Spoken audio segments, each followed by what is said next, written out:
कि मध्य प्रदेश में एक नया सूर्य निकलेगा 2023 में। एक ऐसा सूर्य जो गरीब, कमजोर, शोषित, वंचित, पीड़ित को तमाम तरह के अवसर और स्वाभिमान सम्मान के साथ जीने का जो है वो रोशनी लाके देगा। 1 महीने 2 महीने के बाद आंधी तूफान का रूप लेगी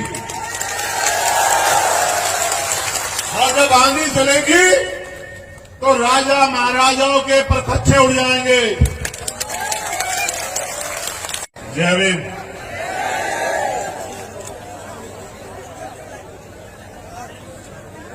काफी लंबा समय हो गया आप लोगों को यहाँ, सुबह से शाम हो गई है ना।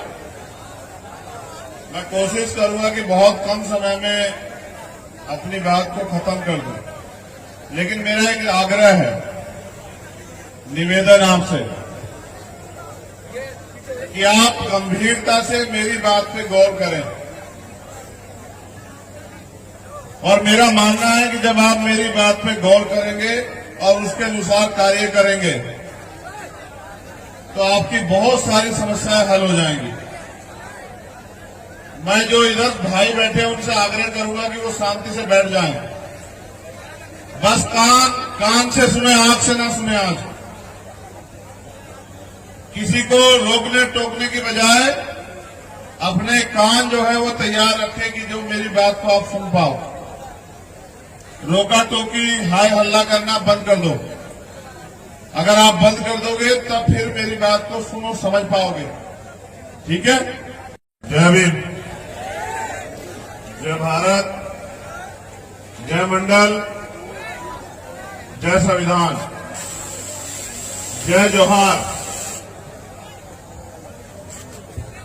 मैं तो ये सोचता हूं कि भाई आप तैयार हो चुके हैं अपनी लड़ाई को जीतने के लिए, लेकिन मेरा ये भी मानना है कि जब आप इस हालात में बैठोगे कि अगर जरा सा हिलना डुलना भी चाहो तो हिल ना पाओ, तो फिर आप क्लास देखिए। आपने स्कूल तो गए हो ना, तो जितने विद्यार्थी होते हैं उतनी तो सीट लगाई जाती है वहां। अगर विद्यार्थी ज्यादा हो, सीट कम हो और एक दूसरे के साथ इस तरह के व्यवहार में बैठे कि एक दूसरे से बार बार परेशानी हो, तो फिर बात कहां समझ में आएगी।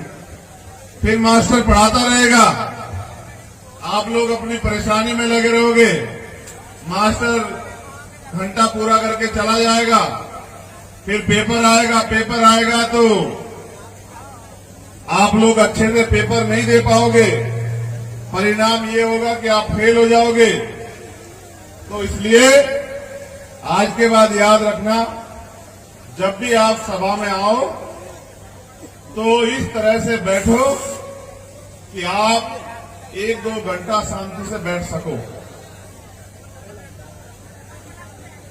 क्योंकि ये शरीर है और जब शरीर परेशान होगा तो मेरा मानना है कि वो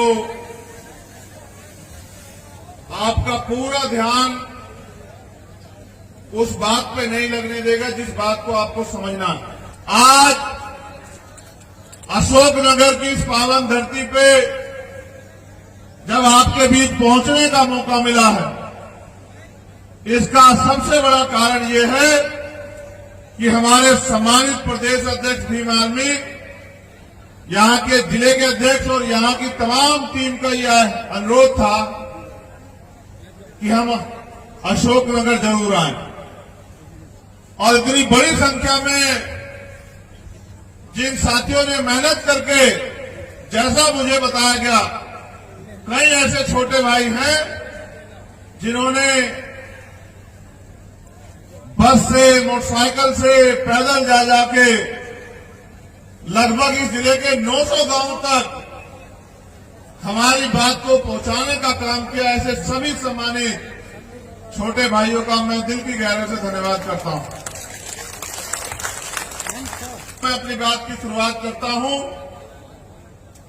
शुरुआत करने के साथ मैं समय समय पे जो संत गुरु महापुरुष भारत की इस पावन भूमि पे जन्मे, मैं उनका धन्यवाद करता हूं, उनको नमन करता हूं। सम्मानित साथियों, मैं जब भोपाल से चला और मैं यहां तक पहुंचा तो मैंने देखा कि हर गांव और चौराहे पर हमारे लोग कड़ी धूप में अपने काम धाम को छोड़ के कई घंटों से हमारे स्वागत में और अपनी परेशानियां, अपनी बात बताने के लिए खड़े हुए थे। मैंने बार बार उनसे जब मैं मिला, मैंने उनका धन्यवाद किया और मैंने उनसे पूछा कि आप लोग यहां क्यों खड़े हो। उन्होंने मुझसे कहा, मैंने जब उनसे यह भी कहा कि भाई आज आपने अपना काम क्यों छोड़ा, तो उन्होंने कहा कि 364 दिन हम लोग काम करेंगे, लेकिन क्योंकि आज हमारा भाई यहां से गुजर रहा है, उसके विश्वास को मजबूत करने के लिए मध्य प्रदेश में हम लोग अपना काम छोड़ के यहां खड़े हैं। जब मैंने उनका यह अटूट विश्वास देखा तो मुझे बड़ा गौरव और गर्व प्रतीत हुआ आपकी मेहनत पे, जो भीम आर्मी आजाद समाज पार्टी और वंचित वर्ग के लोग जो यहां मेहनत कर रहे हैं, हमारे नौजवान साथी और जिम्मेदार लोग।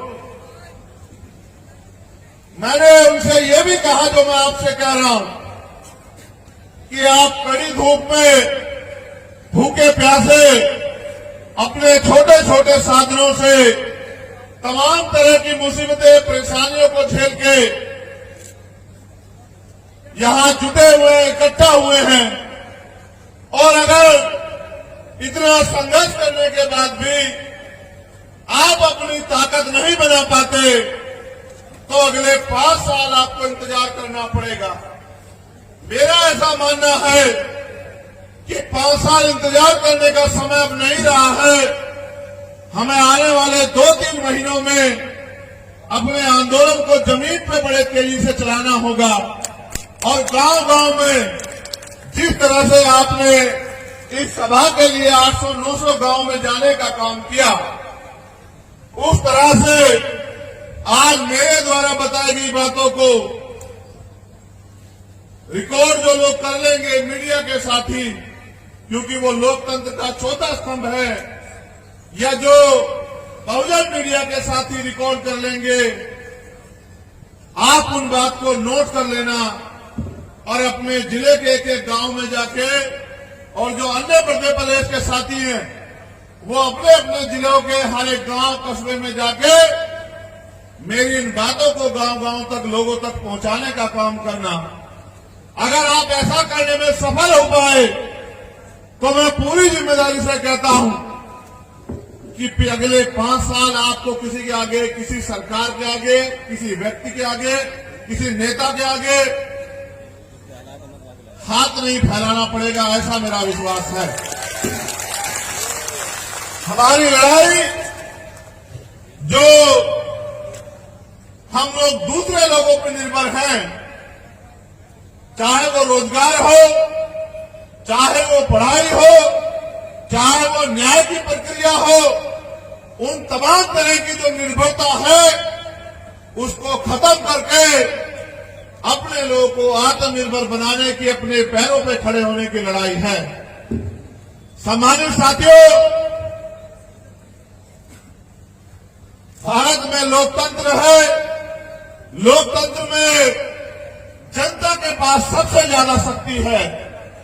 अगर वो अपनी शक्ति का सही प्रयोग करे तो मेरा ऐसा मानना है कि जिन समस्याओं के लिए वो रोज सरकारी दफ्तरों के चक्कर लगाते हैं, जिन समस्याओं के लिए वो रोज मंदिर, मस्जिद, गुरुद्वारे में जाके प्रार्थनाएं करते हैं, भारत के लोकतंत्र में बाबा साहब अम्बेडकर के संघर्ष से, उनके त्याग बलिदान से, उनके चाकर बच्चों कुर्बानियों से भारतीय संविधान ने लोकतंत्र को वो शक्ति दी है कि एक गरीब, कमजोर, वंचित वर्ग का बेटा भी देश की सर्वोच्च कुर्सी में जाके बैठ सकता है और उस कुर्सी के जरिए आपकी तमाम परेशानियों से आपको मुक्ति दिलाने का काम कर सकता है।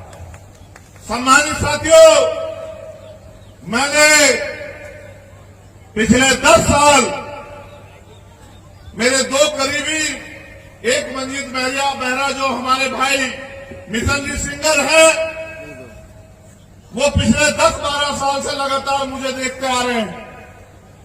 पिछले 10-12 साल से लगातार सारा सुख चैन, तमाम तरह की सुविधाएं, तमाम तरह के अवसरों को त्याग कर मैं और मेरे साथी बाबा साहब अम्बेडकर के अधूरे सपने को पूरा करने के लिए दिन रात घर से निकलकर गली गली, कस्बे कस्बे, गांव गांव, शहर शहर और पूरे देश के एक कोने में जाने का काम करते हैं और वहां रहने वाले लोगों को अपने महापुरुषों का त्याग बलिदान संघर्ष बता के और उनकी गुलामी की मुक्ति किस दरवाजे से होगी ये बताने का काम करते हैं।